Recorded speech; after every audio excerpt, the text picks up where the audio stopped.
శ్రీ గోపరాజు సీతారామారావు గారి సామాజిక సమీక్షా స్రవంతి మన గురించి 36వ భాగం. మహిళలు ఆర్థిక స్వేచ్ఛ అనే ఈ అంశం మీద మాట్లాడుకుందాం. మహిళలు ఎదుర్కొంటున్న పాత కష్టాలకి, కొత్త కష్టాలకి, సకల కష్టాలకి కారణం వారికి ఆర్థిక స్వేచ్ఛ లేకపోవడమే అవటాన్ని మనలో కొందరు అభిప్రాయం. డబ్బేరా అన్నిటికీ మూలం అవటాన్ని పాట రాసినోడితో మనందరం ఏకీభవిస్తాం కదా. మన ఆశలు, ఆశయాలు, కలలు, కోరికలు, సుఖాలు, సంతోషాలు అన్నీ డబ్బుతోనే సాధించగలం అని మనం నమ్ముతున్నాం కదా. డబ్బు లేని వాడిని కనీసం మనిషిలా చూడడం కూడా మానేశాం కదా.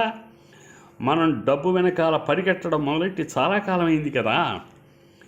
చేతిలో 4 రాళ్ళుంటేనే స్వచ్ఛంగా, స్వేచ్ఛగా, జాలీగా బతకగలం గనక ఆడవారికి కూడా ఆర్థిక స్వేచ్ఛ అవసరమే.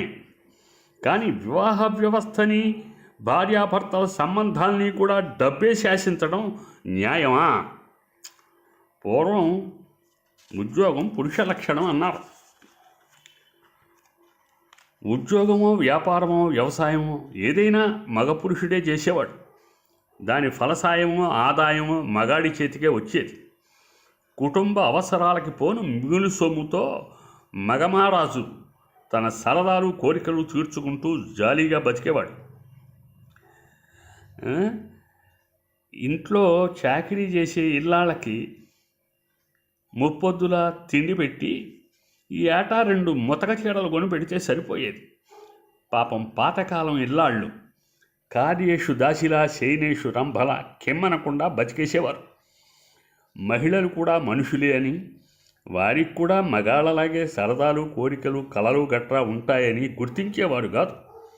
మరందుకే క్రమేణా మహిళల్లో అసంతృప్తి రగులుకుని ఇది పురుషాధిక్య సమాజమని, ఈ దుస్థితికి కారణం ఆడదానికి ఆర్థిక స్వేచ్ఛ లేకపోవడమే అని అంటున్నారు. ఇక్కడ ఓ విషయం ఉంది. ఆడవారి దుస్థితికి ఆర్థిక స్వేచ్ఛ లేకపోవడం ఒక్కటే కారణమా?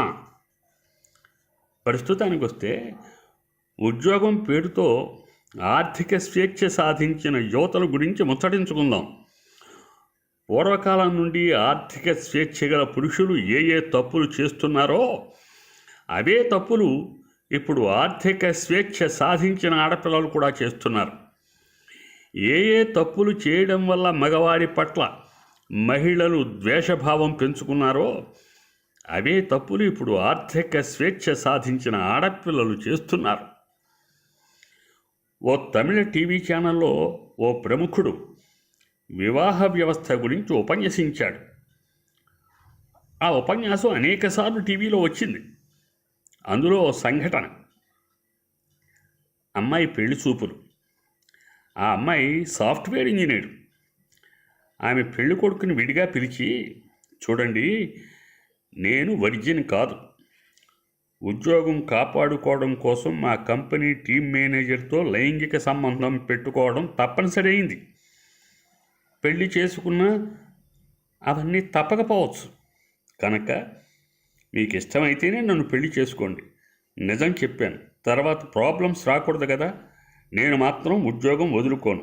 నాకు ఆర్థిక స్వేచ్ఛ అన్నిటికన్నా ముఖ్యం అని తెగేసి చెప్పిందిటండి.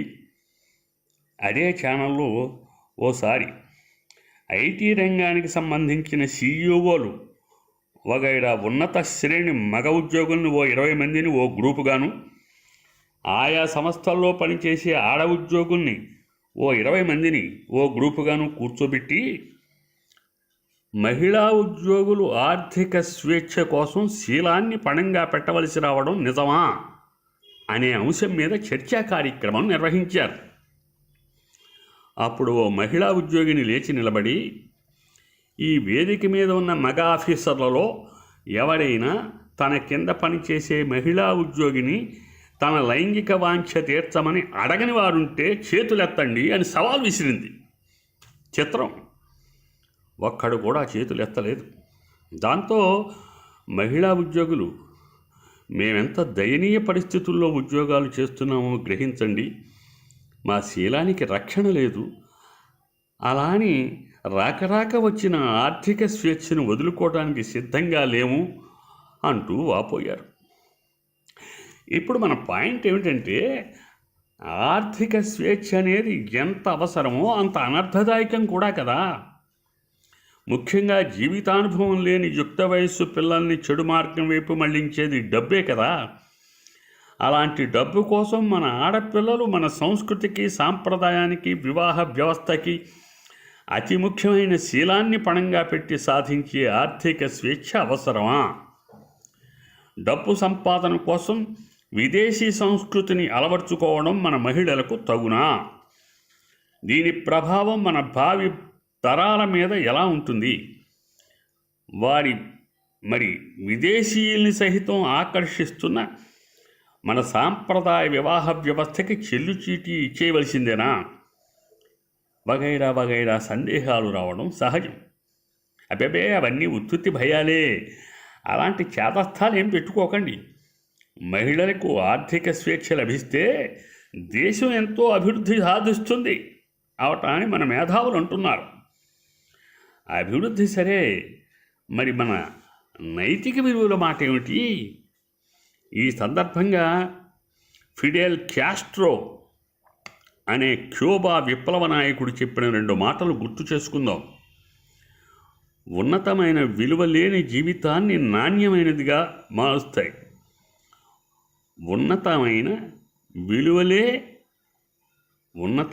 విలువలే జీవితాన్ని నాణ్యమైనదిగా మలుస్తాయి. తినడానికి తిండి, ఉండడానికి ఇల్లు, వేసుకోవడానికి మంచి బట్టలు ఉన్నంత మాత్రాన అది నాణ్యమైన జీవితం అనిపించుకోదు అన్నాడు. ఆయన పేరు ఫిడెల్ క్యాస్ట్రో, క్యూబా విప్లవ నాయకుడు. మరంచేత విలువలతో కూడిన ఆర్థిక స్వేచ్ఛ కోరుకుందాం. సశేషం. స్వస్తి.